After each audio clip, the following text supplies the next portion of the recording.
ये group homomorphism में आगे आज हम कुछ थ्योरम भी पढ़ेंगे और उसमें ये भी देखेंगे कि Q प्लस से Q प्लस में यानी सेट ऑफ रेशनल नंबर में कितने आइसोमॉर्फिज्म पॉसिबल हैं।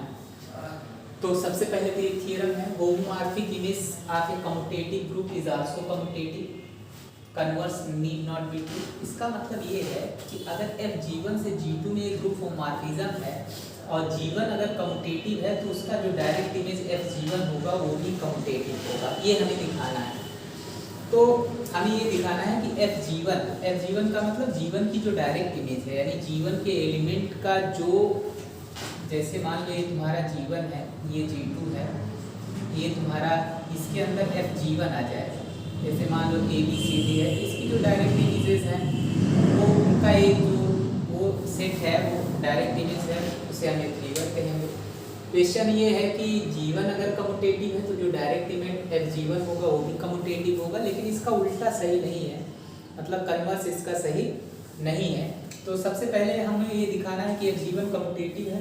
कम्यूटेटिव दिखाने के लिए हमें ये दिखाना होगा, मान लेते हैं दो एलिमेंट fa और fb f G1 का, यही चीज़ हम बता रहे हैं कि अगर a G1 का एलिमेंट है तो जो इसकी इमेज होगी fa, जो इसकी इमेज होगी fb, इसकी जो इमेज होगी fc, ये सभी एलिमेंट f G1 के होंगे। मतलब f G1 में जो एलिमेंट होगा वो fa होगा, fb होगा, जहाँ a और b दोनों एलिमेंट कहाँ के हैं बताओ, G1 के एलिमेंट हैं। तो fa O2 fb ये कंसीडर कर रहे हैं। O2 क्यों लगा, क्योंकि ये fa और fb दोनों एलिमेंट G2 के एलिमेंट है, मतलब f G1 के एलिमेंट है, f G1 G2 का सबसेट है। तो fa और fb यहाँ पे एक कंपोजिशन साइन O2 होगा, fa ग्रुप होमोमॉर्फिज्म है तो बाहर हो जाएगा fa O1b बराबर fa O2 fb हो जाता है, क्योंकि fa ग्रुप होमोमॉर्फिज्म है। इसी तरीके से a O1b को b O1a क्यों कहेंगे, क्योंकि G1 कम्यूटेटिव है। ध्यान रहे a और b दोनों एलिमेंट G1 के हैं और G1 कम्यूटेटिव दिया हुआ है, तो G1 अगर कम्यूटेटिव है तो a O1b को हम b O1a लिख सकते हैं। तो इसका मतलब fb O1a हो जाएगा, O1 मतलब G1 का ऑपरेशन है। इसी तरह fa ग्रुप होमोमॉर्फिज्म है तो फिर से इसे हम क्या कहेंगे, fb O2 और fa, क्योंकि fa ग्रुप होमोमॉर्फिज्म है तो इसको हम fb O2 और fa लिख सकते हैं। और इसलिए f G1 कम्यूटेटिव हो गया। कम्यूटेटिव का मतलब जानते हो a OB बराबर b OA, तो यहाँ पे हमने fa O2 fb बराबर fb O2 fa दिखा दिया। इसका मतलब f G1 क्या हो गया, कम्यूटेटिव हो गया। अब इसका कन्वर्स सही नहीं है, मतलब f G1 अगर कम्यूटेटिव है तो G1 कम्यूटेटिव हो, ऐसा जरूरी नहीं है। तो यहाँ पे हम एक मैपिंग डिफाइन कर रहे हैं। देखो G1 से G2 में G1 हमारा यहाँ पे क्या हमने कंसीडर किया, Q8, तो G1 की जगह Q8 है और FQ8 मतलब इसके जितने भी एलिमेंट हैं सब कहाँ पे चले गए बताओ, E2 के बराबर हो गया। मतलब जो हमारा इमेज f है वो E2 है। अब Q8 के बारे में जानते हो, ये तुम्हारा Q8 है, ये G2 है और यहाँ पे तुम्हारा +-1 +-i +-j +-k सब एलिमेंट कहाँ पे चले गए, E2 पे चले गए। मतलब पूरा इमेज f E2 के बराबर हो गया। तो ये क्योंकि अबेलियन ग्रुप में जो मतलब 6 से कम एलिमेंट है यानी एक ही एलिमेंट है, इमेज f में एक ही एलिमेंट है तो कम्यूटेटिव हो गया। तो तुम्हारा इमेज f कम्यूटेटिव हो गया। Q8 एक नॉन अबेलियन ग्रुप है तो इसका मतलब G1 कम्यूटेटिव नहीं है, जबकि f G1 क्या है, कम्यूटेटिव है। तो इसका मतलब कन्वर्स इसका जो है वो सही नहीं है। एक और थ्योरम है, उसको भी हम देखते हैं। इसमें थ्योरम ये है कि composition of group homomorphism is also a group homomorphism. Theorem है composition of group homomorphism is also a group homomorphism. तो प्रूफ मान लेते हैं f G1 O1 to G2 O2 and G from G3 O3 G2 O2 to G3 O3 D2 group homomorphism दो group homomorphism है and हमें ये दिखाना है F composite G from G1O1 to G3O3 is also a group homomorphic। ये हमें दिखाना है। अब यहाँ पे देखो जो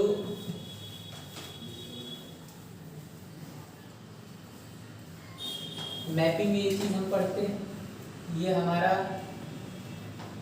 आगे हम लोग नया लेक्चर जब मैपिंग में करेंगे तो वहाँ इसको कंपोजिशन की बात करेंगे। यहाँ G1 है, ये G2 है, ये G3 है, ये तुम्हारा मैपिंग है F कंपोजिट G जो G1 से G3 में मैपिंग।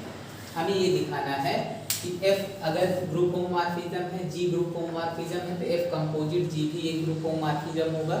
और ग्रुप होमोमॉर्फिज्म दिखाने के लिए हमें ये दिखाना पड़ेगा कि ग्रुप होमोमॉर्फिज्म की जो कंडीशन है उसमें हम लोग ये कंसीडर कर ले रहे हैं दो एलिमेंट A और B। कहाँ का एलिमेंट ले रहे हैं? G1 का, क्योंकि हमें G1 F composite G G1 से G3 में एक ग्रुप होमोमॉर्फिज्म दिखाना है। तो दो एलिमेंट हम लोग G1 का लेते हैं और ये कंसीडर कर रहे हैं F composite G A1 A O1 B।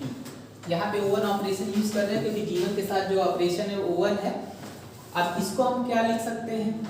By composition आप मैप लिख सकते हैं AO1B। इसको हम क्या लिख सकते हैं? G FaO2FB because F is a group homomorphism. F एक ग्रुप होमोमॉर्फिज्म है।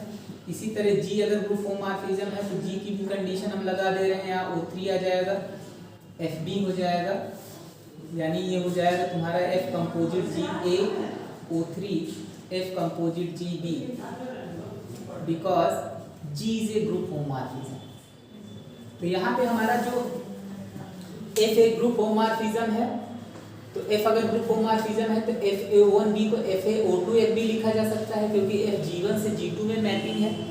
इसी तरह G एक ग्रुप होमोमॉर्फिज्म है तो जब कंडीशन लगाएंगे तो O2 की जगह O3 हो जाएगा क्योंकि G एक ग्रुप होमोमॉर्फिज्म है।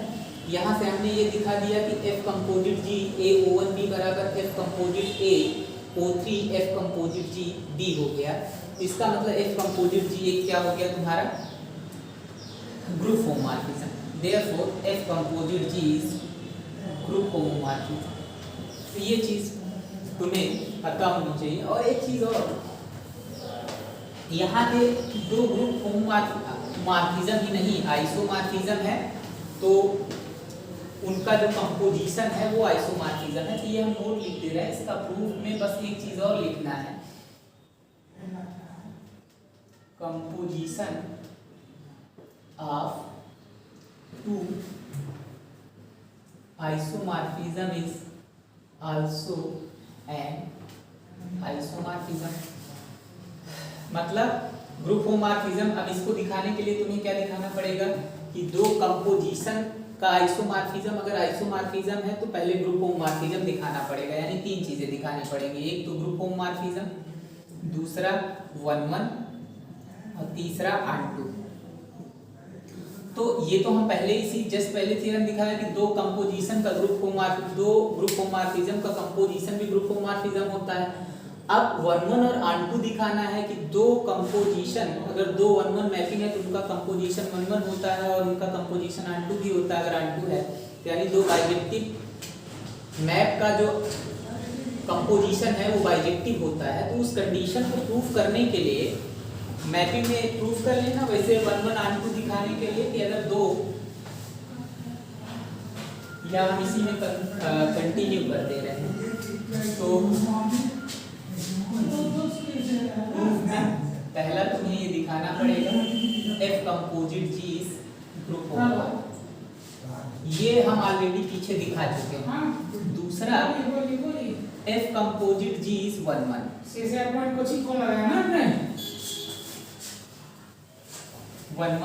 तो F कंपोजिट G 1-1 दिखाना है और 1-1 दिखाने के लिए हम मान लेते हैं कि दो एलिमेंट हमारा A और B अगर G1 का एलिमेंट है and F composite G A बराबर F कंपोजिट G B, ये हम मान ले रहे हैं।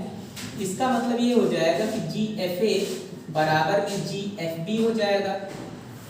अब जी 11 है, क्योंकि एफ और जी दोनों 11 है, तो अगर जी 11 है तो हम जी दोनों साइड से हटा सकते हैं, एफ ए बराबर एफ बी हो जाएगा बिकॉज जी इज 11। तो जी 11 हो गया तुम्हारा। इसी तरीके से इसको आगे लिख सकते हैं ए बराबर B because F is 1, F11 हो गया। इसका मतलब हम ये दिखा दिए कि F कंपोजिट G जो है वो 11 हो गया। ऑनटू दिखाने के लिए दूसरा पार्ट, अगर हमें F कंपोजिट G ऑनटू दिखाना है तो हमें ये पता है कि F जो है G1 से G2 में ऑनटू है, तो इसका मतलब F G1 का जो इमेज होगा वो G2 के बराबर हो जाएगा बिकॉज मतलब ऑनटू होने का मतलब ये है कि G2 के हर एलिमेंट की प्री इमेज मिलेगी और इसलिए जो डायरेक्ट इमेज है वो G2 के बराबर हो जाता है। अब दोनों साइड G लगा दो तो G F G1 बराबर हो जाएगा तुम्हारा G G2, लेकिन G खुद ऑनटू मैपिंग है तो ये G3 के बराबर हो गया, यानी F कंपोजिट G1 जो है वो G3 के बराबर हो गया because G is onto, because F is onto. इसका मतलब F कंपोजिट G जो कि कहाँ से कहाँ तक की मैपिंग है, F कंपोजिट G जो है G1 से G3 में मैपिंग है, और हमने ये दिखा दिया कि F कंपोजिट G1 की जो डायरेक्ट इमेज है वो कोडोमेन यानी G3 के बराबर हो गया। इसका मतलब F कंपोजिट G ऑनटू हो गया, 11 हो गया, ऑनटू हो गया, तो क्या हो गया, बाइजेक्टिव मैप हो गया। ग्रुप होमोमॉर्फिज्म हम पहले वाले इसके जस्ट पहले थ्योरम में दिखा चुके हैं, और इसलिए हम क्या कहेंगे कि जो आइसोमॉर्फिज्म, दो आइसोमॉर्फिज्म का जो कंपोजिशन है वो भी क्या होता है, आइसोमॉर्फिज्म। एक क्वेश्चन है, एक क्वेश्चन हम निकाल रहे हैं, total number of isomorphism Q plus से Q प्लस में कितने होंगे।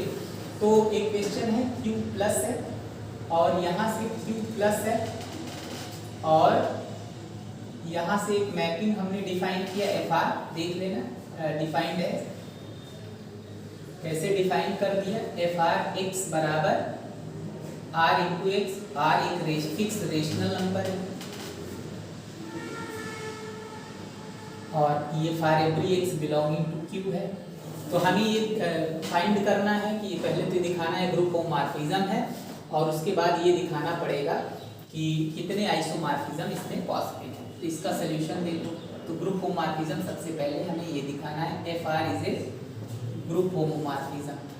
तो ग्रुप होमोमॉर्फिज्म दिखाने के लिए मान लेते हैं एक A और B दो एलिमेंट हम कंसीडर कर ले रहे हैं Q का रेशनल नंबर का, तो FR A प्लस B हो जाएगा, by definition R into A plus B हो जाएगा। FR x जो है R इंटू एक्स के बराबर है, इसको हम लिख सकते हैं R into A R into B, और ये तुम्हारा FR A है और FR B है, और इसलिए FR A क्या हो गया बताओ, FR is a group homomorphism. FR A group homomorphism हो गया। अब आगे हमें ये दिखाना है कि FR A 1-1 मैपिंग है और R2 मैपिंग है। तो पहला case, if R is equal to 0, क्योंकि R रेशनल नंबर है तो 0 भी होगा और नॉन 0 भी होगा। तो अगर R हमारा 0 है तो R अगर हम 0 रख देंगे, FR x किसके बराबर हो जाएगा, 0 इंटू एक्स हो जाएगा या 0 हो जाएगा, या इसी को हम F0x कह सकते हैं, यानी FR is equal to F0, और ये तुम्हारा 0 ग्रुप होमोमॉर्फिज्म है। इसका मतलब ये मेनी वन ऑनटू मैपिंग है, इट इज मेनी वन, केवल ऑनटू भी नहीं है, तो मेनी वन है। इस केस में ना तो 1-1 मैपिंग है ना ऑनटू मैपिंग है, तो यानी ना मोनोमॉर्फिज्म होगा ना तो आइसोमॉर्फिज्म होगा। दूसरा केस हमें करना पड़ेगा, अगर R हमारा 0 के बराबर नहीं है तो केस 2, ये केस इंपॉर्टेंट है, to case number 2, if R is not equal to 0, अगर R हमारा 0 नहीं है तो उस केस में हम मान लेते हैं कि x1 x2 belonging to Q है and FR x1 is equal to FR x2, और इसको हम लिख सकते हैं R इंटू x1 बराबर R into x2, cancellation law लगाएंगे तो x1 is equal to x2 हो जाएगा। FR इज 1, FR तुम्हारा 1-1 हो गया, 1-1 हो गया, R अगर 0 के बराबर नहीं है। अब R2 के लिए देखो, R2 दिखाने के लिए हम लोग करते कुछ नहीं है। R2 दिखाने के लिए सिंपल सा ये है, सेकेंड पार्ट इसका, सेकेंड पार्ट है FR इज R2। R2 कैसे दिखाओगे, देखो FRX को हम Y मान लेते हैं, Y बराबर R इंटू एक्स हो जाएगा। तुम्हारा X बराबर क्या आ जाएगा, Y अपान R। R नॉन जीरो है तो Y अपान R हमेशा रेशनल नंबर है, यानी ये हमेशा Q का एलिमेंट है। तो X अगर Q का एलिमेंट है तो इसका मतलब हर एलिमेंट X के हर एलिमेंट की जो इमेज है Y अपान R जो है वो एक फ्री इमेज है और Q में मिल रहा है, और इसलिए FR is onto for every R not equal to 0 belonging to Q, और इसलिए FR आइसोमॉर्फिज्म है। आइसोमॉर्फिज्म या ऑटोमॉर्फिज्म कहेंगे, क्योंकि दोनों सेम सेट से सेम सेट में मैपिंग है, तो ये तुम्हारा क्या हो जाएगा, FR आइसोमॉर्फिज्म। तो R नॉट इक्वल टू 0 के लिए रेशनल नंबर में आइसोमॉर्फिज्म हमेशा एग्जिस्ट करेगा, मतलब इनफाइनाइट जो है तुम्हारे पास जो है आइसोमॉर्फिज्म मिलेंगे Q प्लस से Q प्लस में। केवल R is not equal, R 0 के केस में जो है ये ना तो मोनोमॉर्फिज्म है ना तो आइसोमॉर्फिज्म है। तो ये तुम्हारा जो है Q प्लस से Q प्लस में आइसोमॉर्फिज्म।